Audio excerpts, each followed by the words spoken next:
Hey guys, I'm going to show you how to take off a top of the Keurig. There's a lot of ways to do it. I think mine is the fastest and the easiest with less hassle. So this is a B70 Keurig, the top, and I'm going to show you how to take it off. It's pretty simple once you know the little trick here. What you will need is a saw. This is a metallic saw, but Stanley, small teeth. The key is that it's very thin. That's what you're looking for here. And the second thing you need is some kind of wedge. I have this enormous screwdriver here, but pretty much any wedge, chisel or anything like that will work. Even your butter knife actually will work just fine. This is just my to keep all the bolts in the separated. All of them are going to be different, so I highly recommend you keep track of them somehow. And of course, screwdriver, whatever. So the first thing you want to do is you want to open this bad boy up, and if you can see it underneath, right about here, there's going to be two screws. I just took them out. So what you want to do is you want to push and you want to take this out, this little part, so it comes out relatively easily. Once you do that, you will see two more screws right here. I'm going to take them out and I'm going to show you what to do right after that. Alright, so I just took this out. I also did something else in the back right here. You can't really see it, but it's done. What you're going to do is you're going to take your saw and you go very carefully right about the middle here. And just make a little hole, and then go a little bit this way and a little bit that way. Careful, there are pipes on the inside. Do not cut them. What you want to do next, also do the same thing on this side.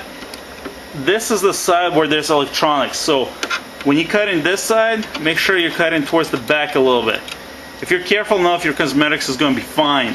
That's the whole point, to save this with all the cosmetics attached. This side, the clip itself is on this side, so it's not a problem.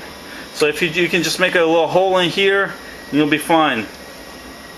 So once you do that, what you're going to do is you're going to put your little wedge, butter knife, whatever you want, put it in and just pop it up. It'll take a little bit of force. Careful, if your wedge is not big enough, you'll damage the sides. Okay? Alright, so I'm going to pop this open and I'm going to show you what's underneath. It took me like 3 seconds. So you see this little clips here? Right there. Those are the little clips. And you got to make sure. That's what I was talking about here before. Just be careful not to cut into this. That's why you stay towards the back. If you go too far in, you might cut the wires, or if you're here not careful on the other side, you'll cut the tubing. Try to avoid that. Usually it's not too bad. Once you cut this bad boy off, there's a little lip you'll see here. It's plasticky. That's where you're cutting through, right here. Take your regular knife, just cut it off, make it very flat. This will save you hassle when you put in this back on. It'll look a lot better, and the whole thing just snap back into place without any trouble. So, if you want to take off the back, what you want to do is you take these two screws off. The screw here and the screw on this side right here. Once you do that, you can flip this bad boy easily. And you can take off the 5 screws on the bottom. Okay? Alright, once I do that, I'll show you how to do the next part. Okay, so unscrew this thing. Just make sure to keep track of your screws. They're all different. That's the biggest thing. Keep track. So you'll take this off, blah blah blah. You'll see something like this, okay? So what you want to do, there's going to be another whole bunch of screws back here. What we're trying to get to is this motor right here. This is what goes out most of the time. Unfortunately, the only way to get to this bad boy is you got to take off the cover.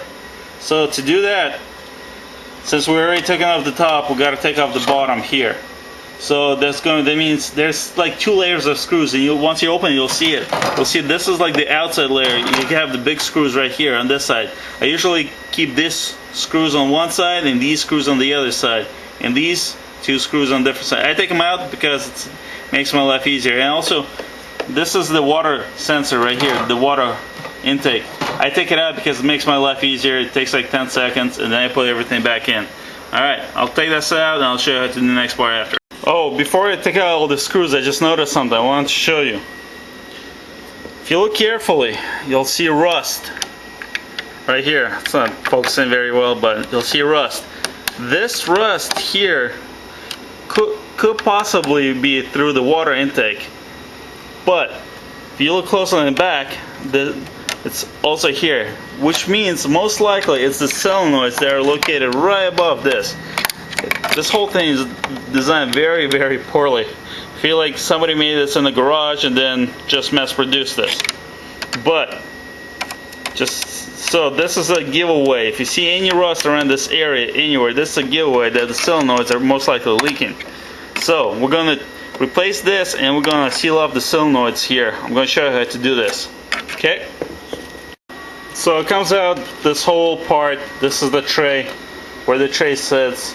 This is the water intake, as you can see. So it just comes out. So what you got to do is you got to take this off. It slides. You got to finesse with it a little bit. Don't be shy. There's hooks, and 3 hooks in here, some hooks on the bottom. It will come off. All of this will be just like hanging loose. So don't worry about it. It's not really a problem. Okay? It's dripping, and there's rust right on this air pump. This is the main bad boy. So what we're gonna do is we're gonna take, this is a brand new pump. Over at eBay, I think it's like 12 bucks or something like that. It's not bad. Here's the thing. Comes in with this cord.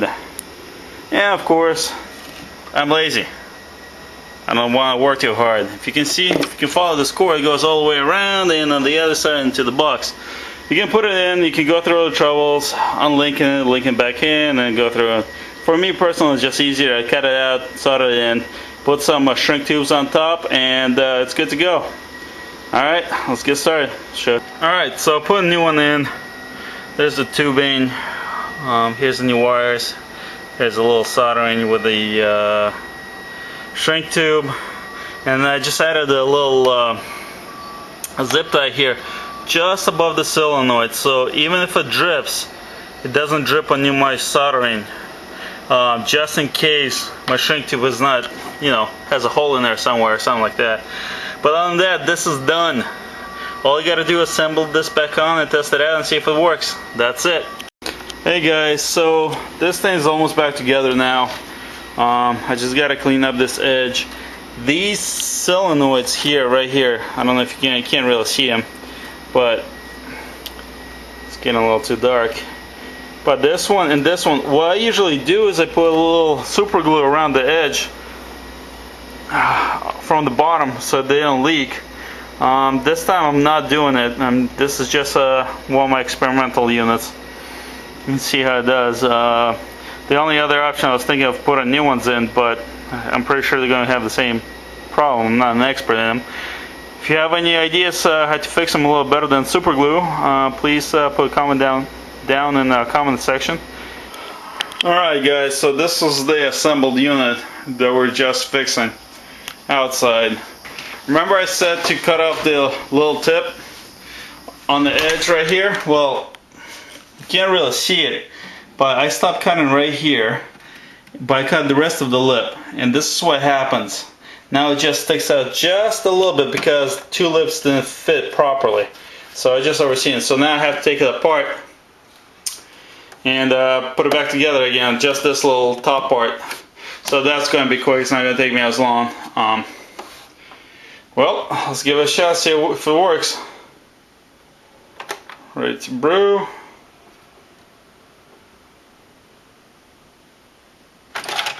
Something in there. Close it. It's ready to brew. So originally it wasn't working whatsoever. There's nothing. And it should pour about 300, just a little over 300 mils. So that's a third little mark right here.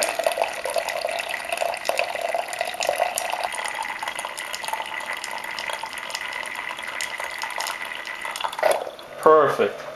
So that was a large cup. So I usually test on all of them just to make sure it works. And that's how you fix it, guys. If you have any questions, let me know.